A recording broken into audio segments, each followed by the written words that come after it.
Hello, friends. This is Dave Hurwitz, executive editor at ClassicsToday.com, here with random reviews from the Overflow room.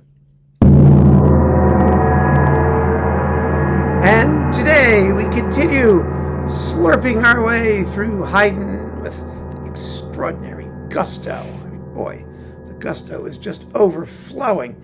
And we begin with a classic Haydn disc, Symphonies 88, 100, and 102, with Bruno Walter, the Columbia Symphony, and the New York Philharmonic. Now, Walter's Haydn was a sometime thing.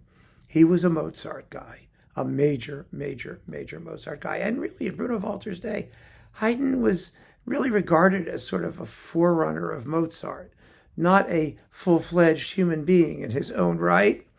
And, an incredible genius equivalent there to Mozart, and then later Beethoven. It was an interesting example. And so when conductors of Walter's day did Haydn, it was a certain, with a certain feeling of noblesse oblige. And I don't find the performances to be terribly idiomatic. They're not bad, but you can't play Haydn like Mozart because he wasn't. He had his own style and his own way of doing things. And it really wasn't until Beecham started doing Haydn that people began to realize that Haydn was a thing all by himself. And even there, it was Beecham's Haydn, like Beecham's Delius. It wasn't Haydn being greater than the interpreter. And so it took a while. It's still taking a while. I don't think we've gotten there yet, to be honest. I still don't think anyone's really wrapped their brains around the magnitude of what Haydn was and what he achieved and how to present it in its fullest possible way. But someday somebody will. I think we're getting closer. And these are nice performances by a major conductor of, warm, pleasant, not extraordinarily idiomatic sounding Haydn. Oh, there you go. Oh, and then we've got a passel of sonatas performed by Sviatoslav Richter. We have numbers 44, 41, 40, 48, 52. 52 is the big one, the last one. And Richter, it was nice of him to do Haydn. Yeah, it was. These were recorded live at Teatro del Bibbiena Mantova in 1987 on a not terribly attractive or well-tuned piano. And consequently, the interpretations are very good. But, Richter was on again, off again. And it's interesting to see the unbelievable range of music that he played and the flashes of insight he brought to just about everything he did. But he was kind of like the Furtwängler of the piano. He could be incandescent. Nothing like him in the universe, but he could also be a slob and kind of a mess.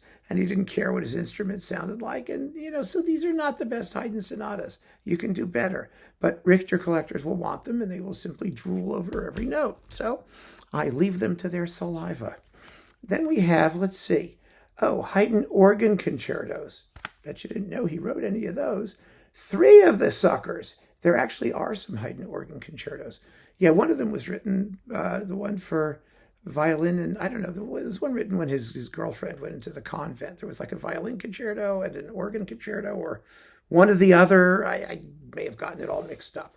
And we have the Cuckoo and the Nightingale, Handel's famous organ concerto. HWV 295 is organ concerto number 13, with Albert de Klerk organ and the Amsterdam Chamber Orchestra under André Rieu. Yeah, André Rieu is conducting. Wow, baby. Charming works, lovely works. Haydn never wrote a dull note. Neither did Handel. Come to think of it. So this is what, Sony Essential Classics? Yeah, I mean, or Sony cheapy, some cheapy Sony thing. And yes, Essential Classics, it's awfully nice to have. It really is for the interest of the repertoire. Oh, Rolf Smedvig. There is Mr. Smedvig hanging out on the stairs with his trumpet. This is on Telarc with Yahya Ling and the Scottish Chamber Orchestra. You have the Haydn Trumpet Concerto with some rather nice ornamentation and extra doodads thrown into the trumpet part. Actually, it's very enjoyable. along with trumpet concerti by Tartini, Hummel, Torelli, and Bellini. So that's fun. 58 fun-filled minutes of music for trumpet and orchestra. Very nicely played, beautifully recorded. Nothing not to love. Oh, then there's this famous Haydn disc. Remember this one? It had like all the famous people on Sony. You've got Yo-Yo Ma, Wynton Marsalis, and Cho Lang Lin. Lin is doing the C major violin concerto. Yo-Yo Ma does the D major cello concerto, which is the least interesting of the two cello concertos that we have by Haydn. And it's a decent performance, but nothing special. And the trumpet concerto with Wynton Marsalis with the National Philharmonic under Raymond Leppard, of all people. Also good. I mean, perfectly fine, but, a little blowsily recorded and not terribly special. But for, 3 major Haydn concertos, it was one of the only shows in town. And the fame of the soloists sold lots of them. And good. Good for Haydn, good for them. So I'm not complaining. They're not my favorite performances, but a lot of people got to know the music from that record, and it didn't disgrace the music. So that's what matters.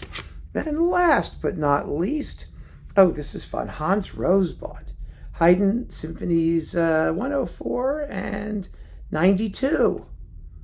Yeah, I mean, Rosebaud made very few studio recordings. This is the Berlin Philharmonic. So from 1957, it looks like, at 56 in mono. And you also get Mozart's Fourth Violin Concerto with Wolfgang Schneiderhan, which is marvelous. It's a wonderful disc.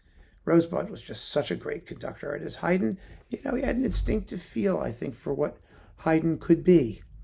He was not a sentimentalist. He didn't over-romanticize the music. He didn't play it like Mozart. He played it really well. I think the orchestra itself was more inclined to play it like Mozart, but they do a very, very good job. It's a DG original. The Rosebaud stuff was all issued subsequently in boxes and whatnot. So these individual things have long vanished, but I'm hanging on to them because you never know. They're good to have. So there we have it for this batch. Oh, many batches more to come. I hope you're looking forward to it as much as I am, because there's stuff here I didn't even remember is down here.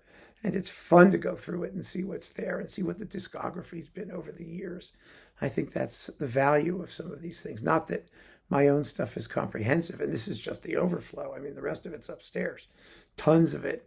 But it does give us a good sense of where the industry was, what it was doing, what the labels were, what the sub-labels were, the series of things, and who was recording what when.